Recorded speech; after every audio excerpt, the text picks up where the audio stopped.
News one north ইষ্টৰ আজিৰ এই প্ৰতিবেদনলৈ আপোনাক স্বাগতম। আপুনি চাই আছে দেশৰ এটা অগ্ৰণী নিৰ্ভীক নিৰপেক্ষ চেনেল নিউজ ওৱান নৰ্থ। মুখ্যমন্ত্ৰী হিমন্ত বিশ্ব শৰ্মাই অসমৰ 6 জনগোষ্ঠীক জনজাতিকৰণ প্ৰদানৰ ক্ষেত্ৰত ব্যৱস্থা গ্ৰহণ কৰাৰ আশ্বাস দিছে যদিও মুখ্যমন্ত্ৰীক বিশ্বাসত ল'ব পৰা নাই জনগোষ্ঠীয় ৰাইজে। ফলত ৰাজ্যৰ বিভিন্ন প্ৰান্তত জনজাতিকৰণৰ দাবীত ধাৰাবাহিক প্ৰতিবাদ সাব্যস্ত কৰি আহিছে দল সংগঠন।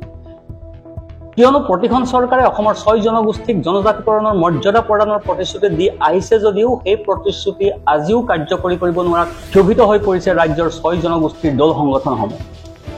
মৰাণ, মটক, টাই আহোম, চাহ জনগোষ্ঠীৰ আৰু কোচ ৰাজবংশীৰ পাছত এইবাৰ জনজাতিকৰণৰ দাবীত ৰাজপথ কপাবলৈ সাজু হৈছে চুতীয়া জনগোষ্ঠীৰ ৰাইজ।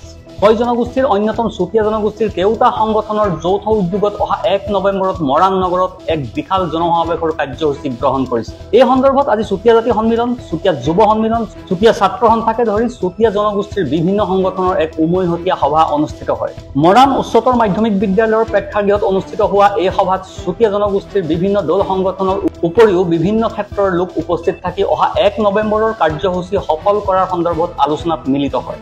অসমৰ আদিম ভূমিপুত্ৰ চুতীয়া জাতি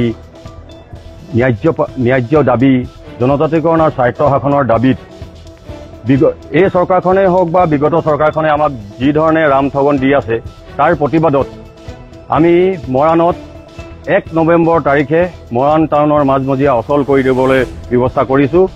আমাৰ জ্ঞাতিসকলক লগত লৈ চৰকাৰখনৰ বিৰুদ্ধে আমি মাৰ বান্ধি একেটা কণ্ঠৰে থিয় হ'বলৈ ব্যৱস্থাপনা কৰিছোঁ।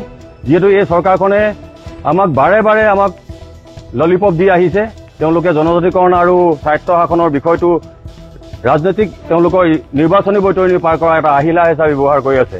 এইবাৰ কিন্তু আমি এটা কঁকালত টঙালি মাৰি থন ধৰি লৈছোঁ। আমি চুতীয়া জ্ঞাতি সকলো ৰাইজক লৈ প্ৰায় 50,000 মানুহ লৈ আমি মৰাণত এক বিশাল জনসমাৱেশ সৃষ্টি কৰিম আৰু এই জনসমাৱেশৰ পৰা চৰকাৰক সকিয়নি দিম যে অনাগত নিৰ্বাচনৰ আগে আগে 6 জনগোষ্ঠীৰ লগতে আমাৰ চুতীয়া জনগোষ্ঠীক যদি জনজাতিকৰণ নিদিয়ে তেতিয়াহ'লে কিন্তু আমি অসমৰ এই মানচিত্ৰৰ পৰা বিজেপিক উফৰাই দিয়াৰ এটা পৰিকল্পনা কৰিছোঁ আৰু লগতে আমি দৃঢ় সংকল্প লৈছোঁ।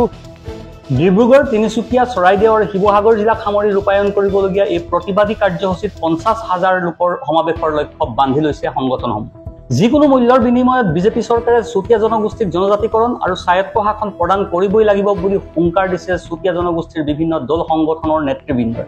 চুতীয়া জনগোষ্ঠীৰ কেওটা সংগঠনৰ উমৈহতীয়া সভাত উপস্থিত থাকি চুতীয়া যুৱ পৰিষদৰ কেন্দ্ৰীয় সাংগঠনিক সম্পাদক মনোজ চুতীয়াই কয়, অসমৰ আদিম ভূমিপুত্ৰ চুতীয়াসকলৰ জনজাতিকৰণ আৰু স্বায়ত্ব শাসন প্ৰদানত প্ৰতিখন চৰকাৰে যি ধৰণে প্ৰবঞ্চনা কৰি আহিছে তাৰ প্ৰতিবাদত অহা 1 নৱেম্বৰত মৰাণত বৃহৎ প্ৰতিবাদ সাব্যস্ত কৰা হ'ব।